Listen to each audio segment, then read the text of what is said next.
Welcome to Jimmy on Books, where I break down some of my favorite reads. Now, this edition is all about Goliath by Matt Stoller. I've been following his Substack newsletter called Big for quite a while now. It's about monopolies. It's fascinating and very worth a subscribe, so check that out.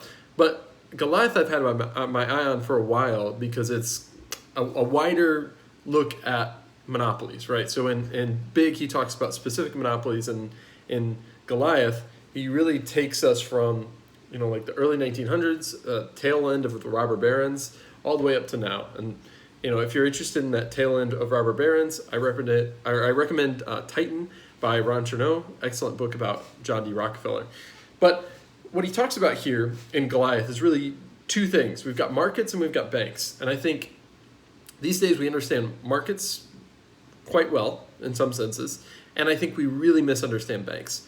But I'm going to start with markets and talk about a couple of changes that occurred in the markets and how they relate to banks, and then how all that works back towards a fragile, risky economy that's not necessary. So we're talking about markets. He makes a couple of points that I think are really important, and they're related to how markets function, right? So to get into this, we really have to understand the history that led to these laws. So the laws are predatory pricing and preferential pricing. Those were both illegal at one point in time. So predatory pricing is selling things below cost.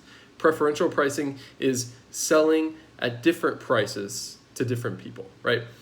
Now, why is that problematic? Well, to understand that, we really have to dive into the era of the robber baron, right? And so you really have to look into, for example, Standard Oil. What were their practices? Well, what they did was, when they were expanding into new markets, they would subsidize the cost of that new market with profits from other areas. And you've seen lots of places do this. A&P grocery stores were taken to court by the U.S. government for doing this as well. And the problem here is that it creates unfair competition and hinders free markets, right? So we can understand why predatory pricing might be a bad thing.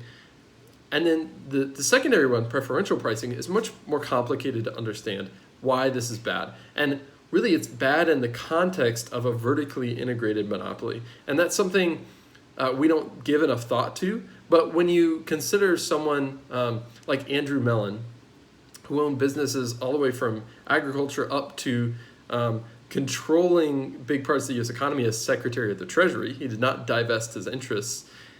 When you think about someone like that and you talk about preferential pricing, all of a sudden it's really problematic. If you own grain, but you also own a bread company, well, you can sell the grain to your bread company at a lower price than the competitors, and you can effectively choke your competitors out.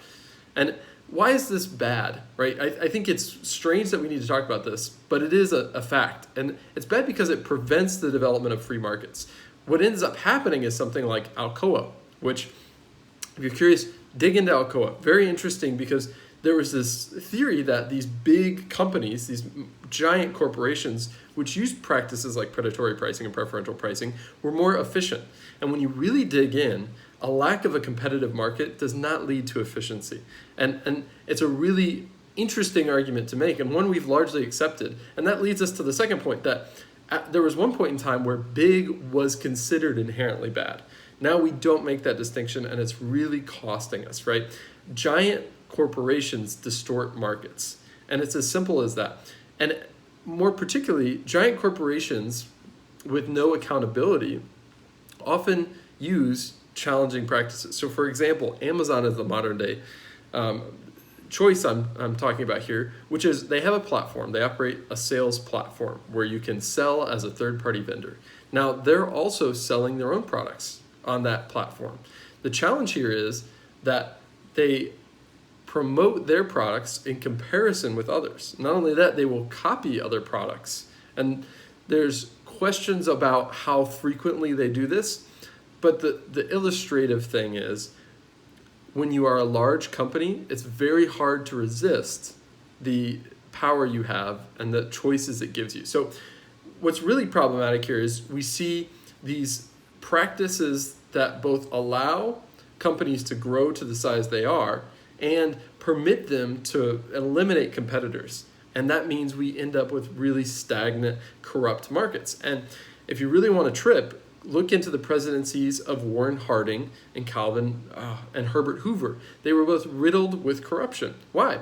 Because you have these giant corporations swinging the rate around, and that's the robber barons. And you could say, well, that's fine. These were great corporations, except what happened next, which was the Great Depression. So to understand the Great Depression, we have to jump over to the other side of banks, right? So on one side, this is what markets are doing, right? They're aggregating, they're creating conglomerates, and then they're enforcing their monopoly power with these challenging practices that were made illegal and then later repealed, right? So who is enabling these companies to grow, right? And I think this is something we don't consider enough. Is we talk a lot about capitalism, and we don't talk very much about capital. We don't really take the time to understand how banks work, right? And so to get a better grip of this, I would recommend The Big Short by Michael Lewis, or alternatively, The Black Swan by Nassim Taleb, right? And so what's happening on the market side is you have these giant conglomerates and these corporations, and they're vulnerable to black swans, huge unexpected events, because they're not nimble and they don't have competition. Now, banks on the other side are growing.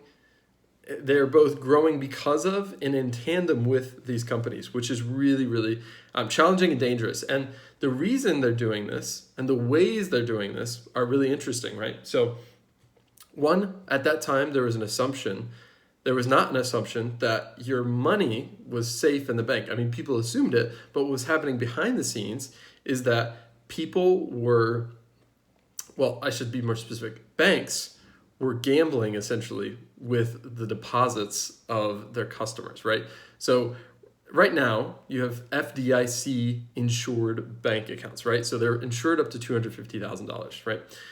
This did not exist. So big, huge banks like Citibank were taking your deposits for your savings account and then speculating with it. So they were buying, for example, Peruvian bonds, right? So bonds from the state of Peru, you know, they were using all these speculative investments to try to generate a return for themselves, right?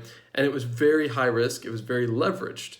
And so then you have this strange effect of you've got these companies who are aggregating lots of resources, and then you have these banks that are speculating in these markets with capital that should be considered safe, right?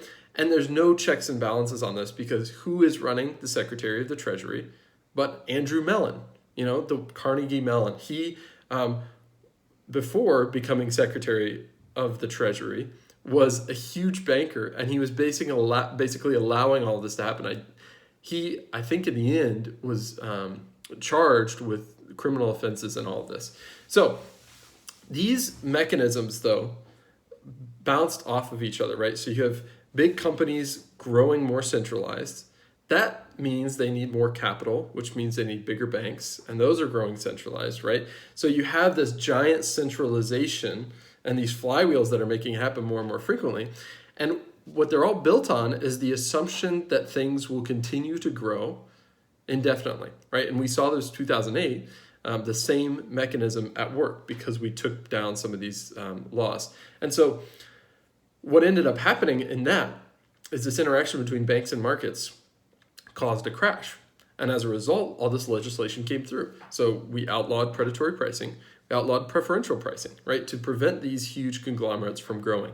Another addition was the enforcement of antitrust legislation that was developed for the railroads and then never really enforced during the time of Standard Oil, right? So there's a lot of innovations today that have occurred as a result of this legislation. So you have, for example, IBM. IBM was really set on computer terminals and punch cards, right? That was their core business, and they owned everything from the hardware to the software to the actual, I forget, there's another layer there, but I don't remember. They owned everything, and they had patents on everything, right? And so they had this computer software market and the computer hardware market locked down, right? And so what ended up happening was the Federal Trade Commission, or the Department of Justice, I don't remember which, ended up breaking up IBM, which allowed for people to innovate on both software and hardware. We don't have Apple today. We don't have Microsoft today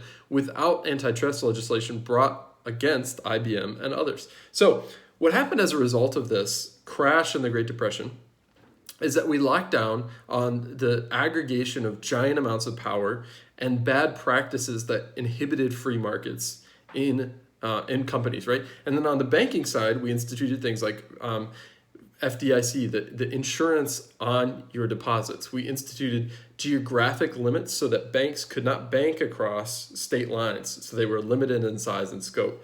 It was also instituted that banks could not speculate with your deposits, right?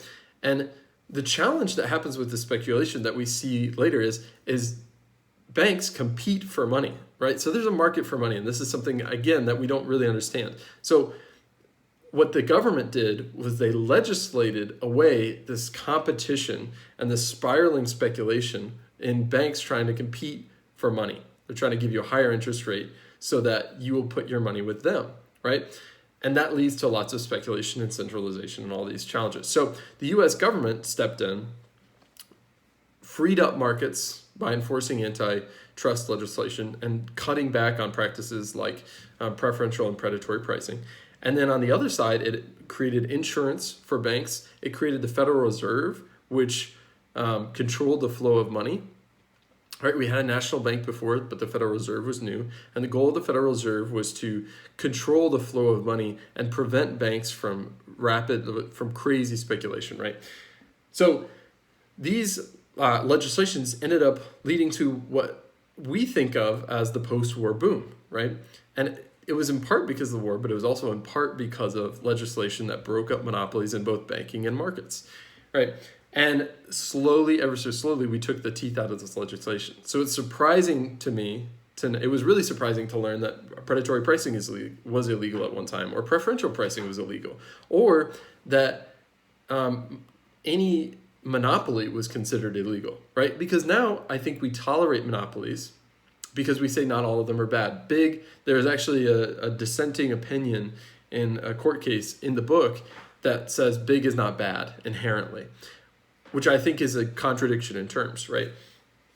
And so we've rolled back all these legislations and we see some of the similar things where we have giant bubbles forming in markets and we have banks speculating with funds and we've seen collapses, right? So I think the era of the 50s, probably through the early 70s, as an example, is evidence of the fact that you can have economic growth without huge booms and busts, right? You can have consistent economic growth. And I think, unfortunately, we've taken for granted the fact that economic growth comes with crazy highs and crazy lows and lots of centralization. And I think what's really challenging is we don't see what we've lost out on here, right? I was talking to one of my friends, and I think what's really interesting is we see the fact that IBM was broken up, and we can understand the fact that Apple and Microsoft came out of that. What we don't see is the fact that Google hasn't been broken up or that Facebook hasn't been broken up. And we can't see what companies would have been created as a result of freeing up those markets. And so I think it's really hard to grasp this. It's really hard to explain it. And this is just the high level of the book. I actually, this is based on my article. There's a lot more in this book. There's a lot more that happens. But what I really want to drive home here is the fact that we don't have to live in these boom and bust cycles. There is legislation that has worked in the past that we can bring back to free up markets and calm them down and help them to grow more consistently without crazy boom and bust cycles. And so that's kind of my takeaway is I want to start thinking more critically about how markets work, what types of practices should and shouldn't be allowed, and then further continuing my deep dive into banks because they're incredibly interesting and they drive a lot of this behavior. I think we talk a lot about venture capital funds and VC funded companies. We talk very little about banks. And I think, for example, this Elon Musk deal is really worth digging into because it's fascinating to think about the funding that's coming from Morgan Stanley, JP Morgan, and others, right? The banks are finally kind of sliding out of the background in this case, and I think it's worth taking a deep look. So that's where I'll leave it. This has been Jimmy on Books. Let me know what you think in the comments.